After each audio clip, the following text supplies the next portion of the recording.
भोलेनाथ जब भगवती सती के साथ जा रहे थे कथा सुन करके कुंभज जी के यहाँ से मार्ग में जा रहे हैं, इतने में राम जी को देख लिया। और राम जी कैसे हैं? जो राम जी सच्चिदानंद हैं, सदा आनंद में निमग्न रहने वाले हैं, जिनके मुख पर कभी अशांति की छाया भी प्रकट नहीं होती है, वे आनंद सिंधु सुख राशि सिर पकड़ करके रुदन करते हुए जा रहे हैं। हे खग हे मृग मधुकर श्रेणी,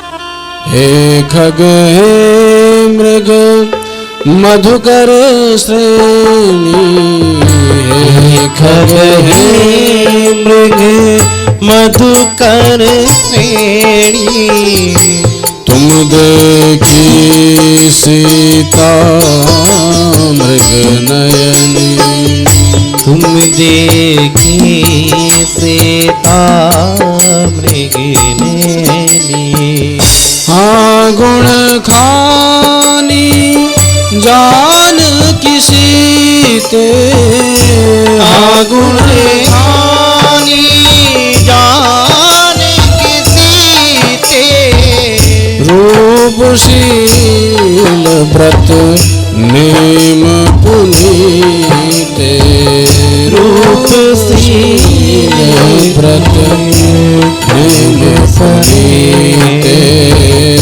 नेम पुनीते। हे खग हे मृग, कहीं कहीं मेरी मृग नयनी सीता को देखा? अरे ये लता हिल रही है, लगता है इसने देखा है। अरे बता दे मेरी सीता कहाँ है? इतने में वृक्ष दिखाई पड़ा, वृक्ष से पूछने लगे। भागवतांतर्गत जैसी स्थिति गोपियों की कृष्ण विरह में हुई, वही राम जी की सीता जी के विरह में त्रेता युग में भाई। जो राम जी को ऐसा अद्भुत नाटक करते देखा, हमारे भोलेनाथ उछल पड़े, जय सच्चिदानंद भगवान। भोलेनाथ तो प्रसन्नता से उछल रहे हैं, पर इधर सती जी ने माथा पकड़ लिया। लगता मेरा बाबा भांग पी के आया है, यह भी होश में नहीं है। अरे जो रो करके जा रहा है उसको सच्चिदानंद कह रहे, असंभव, ये सच्चिदानंद कहां से हो गया? सच्चिदानंद उसे कहते हैं जो सदा आनंद में रहे, कभी रोए ही नहीं। ये तो सिर्फ पटक पटक के जा रहा है। सच्चिदानंद वो होता है जो सर्वज्ञ होता है, उसे कण कण का ज्ञान है। भगवान के कान इतने सूक्ष्म हैं, लोग कहते हैं ना कि भगवान के सामने जाके खूब मनौती मांगो, खूब जोर शोर से बोलो। अरे भगवान के सामने नहीं भी कहोगे तो भी भगवान आपके अभ्यंतर की बात को जानते हैं कि आपके मन में क्या छुपा है। हम आपको छोड़ो, चींटी कितनी छोटी होती है, और चींटी के भी पैर कितने छोटे होते होंगे, और उन पैरों पर कितनी छोटी पायजेब लगेगी। तो चींटी के पग नूपुर बाजे, वो भी साहिब सुनता है। अगर चींटी अपने पैरों में घुंघरू बांध के छमछम नाचे, तो उस ध्वनि को भी परब्रह्म परमात्मा सुन लेते हैं। तो क्या हमारी बात नहीं सुनेंगे? उस भगवान को कण कण का ज्ञान है, सर्वज्ञ है परब्रह्म परमात्मा। तो जो परमात्मा सब कुछ जानने में समर्थ है, उसको तो यही पता नहीं मेरी पत्नी को कौन उठा के ले गया। तो ये सच्चिदानंद कैसे हो सकता है? और सच्चिदानंद वो होता है जो सर्वशक्तिमान होता है। अरे किसी की हिम्मत है जो उसकी शक्ति को उठा के ले जाए? पर इसकी शक्ति को तो रावण नाम का दैत्य उठा के ले गया, और इसको यही पता नहीं कि रावण उठा के ले गया है, ऐसा है। और इसको सच्चिदानंद कह के भोलेनाथ प्रणाम करके परिक्रमा दे रहे हैं इसे। इसका अर्थ या तो मेरे भोलेनाथ के दिमाग में गड़बड़ी है, या तो ये दृश्य सत्य नहीं है। तो राम जी ऐसा अभिनय कर रहे हैं कि भोले बाबा की शक्ति भवानी भी संशय में पड़ गई, संदेह में गड़ गई कि ये असली है कि नकली। तो ऐसी राम जी की माया है, कोई नहीं समझ सकता।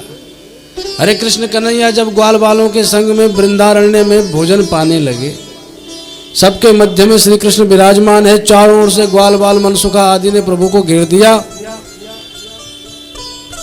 इतने में मधुमंगल से बोले कन्हैया, ए मधुमंगल, तेरी मैया ने कहा बनायो आज घर में? बोले कहा बनायो, तू उसकी छोड़, तू कहा लाए? बोले मेरी छोड़, तेरी मैया ने कहा बनायो? बोले पराठा बनायो। तो दे पराठा। बोले नहीं दूंगा, एक ही पराठा है कन्हैया। जबरदस्ती मधुमंगल ने अपने मुख में रख दिया पराठा, तो भगवान ने उसके आधे भाग को, जो मुख के भी आगे बचा हुआ था, उसी को छीन करके पा लिया।